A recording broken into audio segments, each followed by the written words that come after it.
believe that people who are against ableism can have different motivations for having those mindsets of wanting to preserve those mentalities or thinking it is unreal.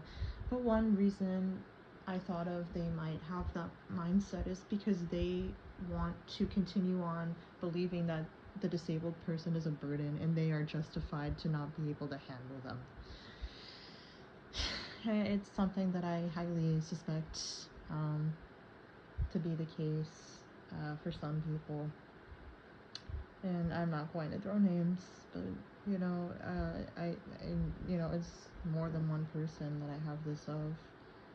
And some others just may genuinely find it harmful that it's like pro-disability, because there are real disabilities and it's overdone.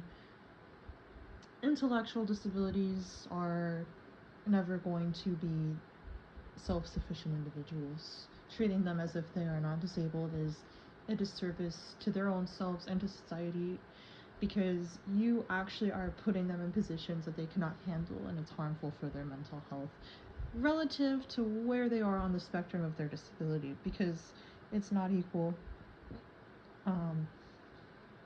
Down syndrome, for instance, can result in mild intellectual impairment or none at all. It's more rare to find it without an intellectual disability. But an intellectual disability is its own thing. It's not related to autism or Down syndrome inherently, unless you're dealing with particular kinds, which at that point it would just be a comorbidity. So it is not harmful when an environment is more responsible for handicapping the individual and the lack of understanding others have. If all autistic individuals made their own society, and if a society was made for all autistic individuals and there were no intellectual disabilities, it would not be a society that would collapse, because the spectrum is so vast and there are people who have less executive functioning problems on the spectrum, or they have less sensory sensitivity, they have hyposensory sensitivity rather than hyper, then it's going to balance itself out with every range on the spectrum completing it. So that would in practice work on its own, whereas if you tried to recruit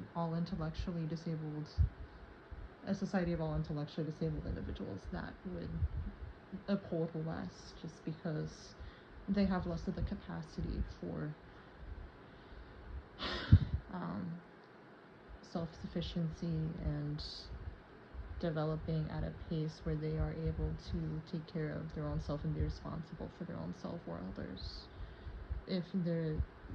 And again, the full range of the spectrum of the condition of that type.